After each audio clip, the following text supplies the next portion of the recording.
Mengapa jalan spiritual sulit? Kebanyakan orang yang memulai perjalanan jiwa spiritual menolak apa yang mereka temukan. Jawaban mudahnya karena kita dibesarkan di dunia sains dan bukti, yang pada akhirnya kita tidak ingin terjebak dalam kata mitos tentang cara kerja alam spiritual. Apalagi orang-orang yang tidak tersentuh oleh spiritual sering menganggap spiritual itu gila. Padahal pada kenyataannya spiritual justru membuktikan kebenarannya berupa kejadian yang kita alami. Justru sebagian besar para pencari spiritual adalah orang-orang yang berpikiran logis, di mana segala sesuatunya harus masuk akal, dan semua yang mereka baca atau dengar tentang spiritualitas bertentangan dengan semua yang telah mereka pelajari selama ini, sampai akhirnya ada kejadian berat atau tidak masuk akal yang harus mereka hadapi. Mungkin kita tidak mengerti mengapa dulu sulit menerima hal-hal berbau spiritual, seakan segala sesuatu tentang spiritual adalah area kekuasaan para dukun. Padahal yang terjadi adalah, jalan spiritual menjadi rumit jika didekati dari pikiran yang logis. Karena pikiran terbatas pada tubuh manusia, maka ia memiliki keterbatasan dalam memahami sesuatu yang lebih halus daripada dirinya sendiri, yaitu jiwa yang berada di bawah semua lapisan tubuh dan pikiran. Contohnya, pikiran logis hanya mampu menjawab perasaan sudah kenal pada seseorang yang memang sudah kita ketahui. Namun saat muncul perasaan sudah kenal pada seseorang yang baru bertemu, bagaimana logika menjawabnya?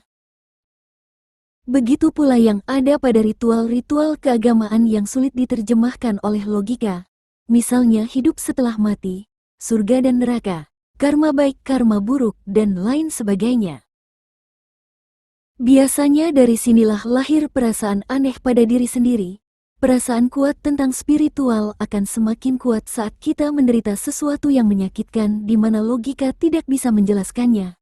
Contohnya terkena sihir, melihat hantu, dan lain-lain. Pengalaman aneh akan terus dialami oleh pengguna logika saat panggilan spiritual datang. Dan saat tiba waktunya semesta memaksa memahaminya.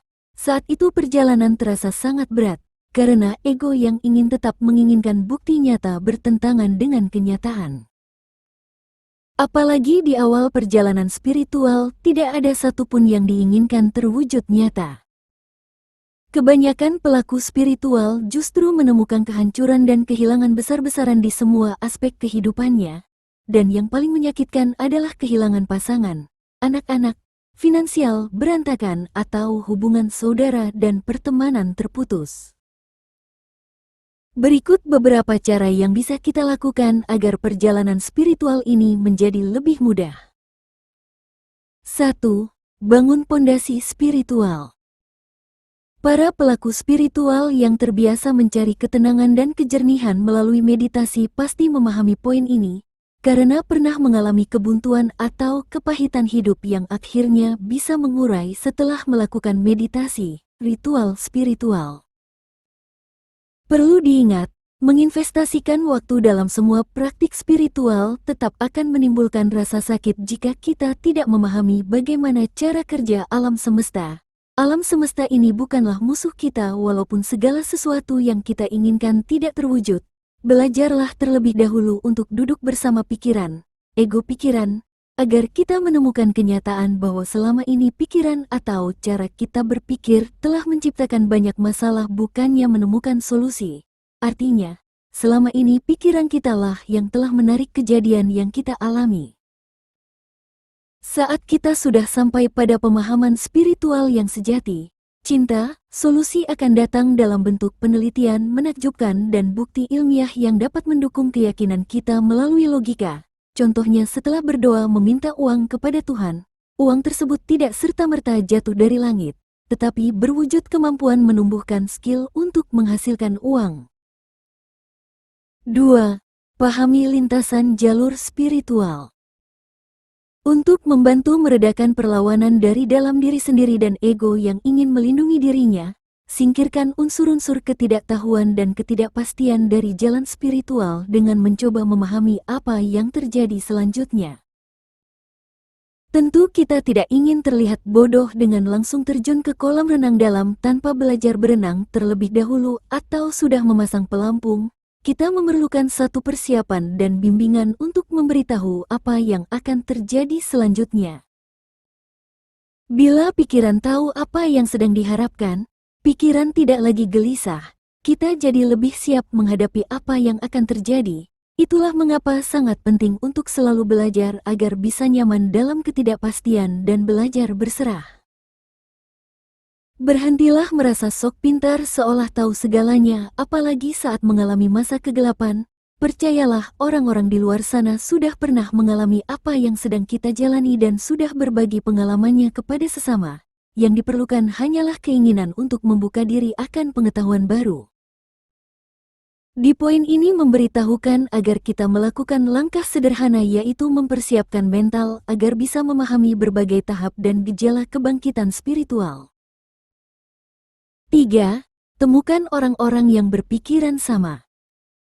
Saya tahu betapa sulitnya mencoba melakukan perjalanan ini sendirian, apalagi jika kita terus percaya orang lain akan menganggap kita sudah gila.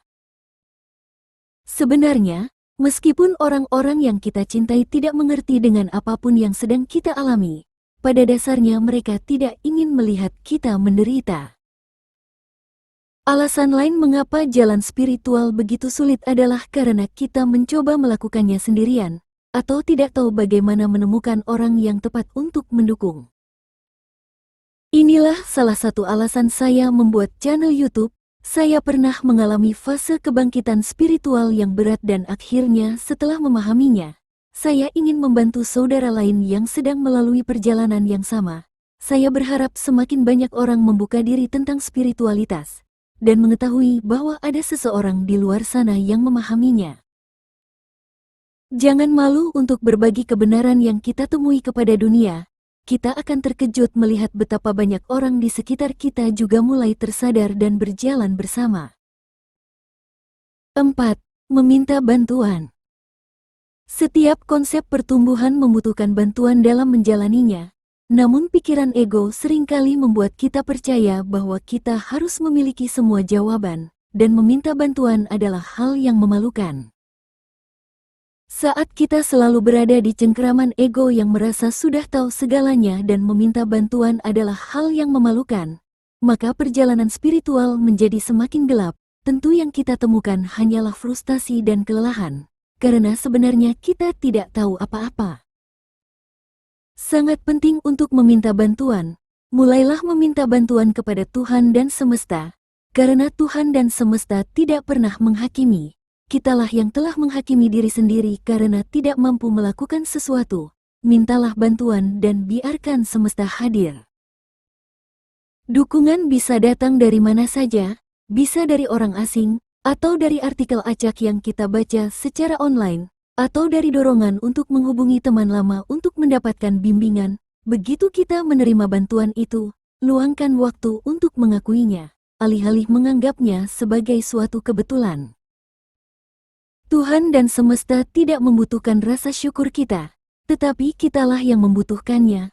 Rasa syukur dibutuhkan agar kita bisa menyesuaikan pikiran untuk percaya bahwa kekuatan ilahi sedang menjaga kita, dan setiap kali kita melihat bukti, iman kita semakin kuat. Perlu diingat, terkadang kita masih sering salah dalam menemukan bantuan. Namun bantuan yang benar tidak meminta uang yang banyak atau menjurus kepada seks sebagai imbalan. Bantuan sering sekali berupa pembelajaran yang tidak membebani mental atau menambah penderitaan. 5. Temukan jalan spiritual dan jalani dengan seksama. Sangat mungkin jika kita berpindah dari satu buku ke buku lain, dari satu guru ke guru lain selama bertahun-tahun hanya untuk menemukan satu hal. Yang perlu kita yakini adalah, setiap praktik spiritual yang solid memiliki satu tujuan akhir, yaitu pencerahan, sama halnya terjebak dalam gua bertahun-tahun dan akhirnya menemukan jalan keluar dengan melihat seberkas cahaya. Tapi yang paling penting, setiap kali menemukan pembelajaran dari mana saja kita bisa menyimpulkan dan memperoleh gambaran tentang apa yang seharusnya kita lakukan. Catatan, alasan besar lainnya mengapa jalur spiritual begitu sulit adalah karena secara tidak sadar kita menunggu penyembuhan ajaib. Banyak dari kita mengalami kegembiraan spiritual tertentu di tahap awal perjalanan, yang saya anggap sebagai keberuntungan pemula. Misalnya setiap kali mengucapkan sesuatu, yang kita ucapkan akan terjadi, atau saat memikirkan makanan tertentu, tiba-tiba seseorang membawanya di depan kita. Itu adalah keajaiban tahap awal dari perjalanan spiritual yang akan berakhir saat tahap berikutnya harus dilalui. Berhentilah menghabiskan waktu bertahun-tahun hanya untuk mencoba menciptakan kembali pengalaman itu. Sama seperti yang sudah saya katakan di awal, uang itu tidak turun dari langit tetapi datang melalui kemampuan dan pencerahan yang akan membawa kita kepada tindakan yang menghasilkan uang. Catatan 2. Perjalanan spiritual pada akhirnya akan mengeluarkan sisi diri kita yang sebenarnya. Walaupun telah melalui berbagai macam kejadian, bertemu dengan berbagai macam jenis guru, atau membaca berbagai macam buku, tetap saja nilai kita yang sesungguhnya akan keluar. Ibaratnya kita akan menjelma menjadi mutiara atau berlian atau kristal yang semuanya bermanfaat untuk ibu bumi dan semua makhluk di dalamnya. Sekali lagi perlu diingat, ini sangat penting. Beberapa orang yang menisbatkan diri sebagai guru pembimbing akan memanfaatkan situasi dengan menerkam kelemahan kita. Apa saja yang menjadi kelemahan kita akan menjadi titik paling rawan untuk dimakan. Contohnya saat kita terlihat memiliki kemampuan di sisi keuangan, dia akan mengambil uang tersebut tanpa rasa kasihan, atau melihat kelemahan kita sebagai wanita. Maka dia akan memanfaatkan kelemahan perasaan dan fisik wanita untuk mendapatkan kepuasan seksual. Biasanya jika sama-sama pria, akan dijadikan anak buah yang paling setia untuk menjalankan keinginan sesatnya.